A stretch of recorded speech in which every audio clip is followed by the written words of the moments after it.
lang jong rai be ku che dit in ke to di kare cha cha tel to ke koi man ban na bu ya tung na bu bai ki ya ke ya yen twai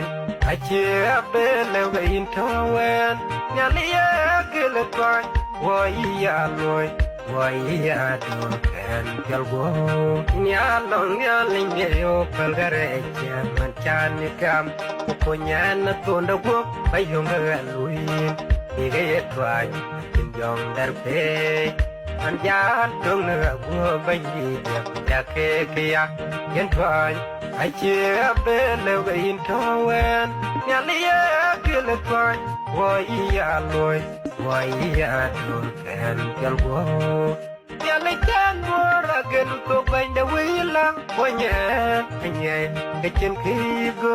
anye kai ya kem di wera kem and the deal ya real video and ya do na go ba ji ya ke ya yen twan a che be le in to wen ya le ya ke le twan why ya loi why ya do can tell go ya le ja wayo ya ke bai sin yong dar pe on che ni nya ni jai bai ai cha ben ko nya lo be an ya tung na go bai ya ke ya yen twan ai che be le ga in to wen nya le ya ke le twan why ya loi why ya do can tell go I can tung chame yer bandi ke on chin yo me pe chen ke kunyara undu jo pe chen ke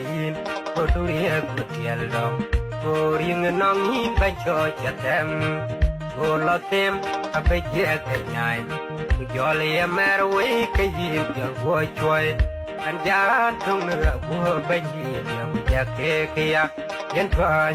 a che be le in to wen ya le ya ke le twan wo ya loi wo ya do can tell go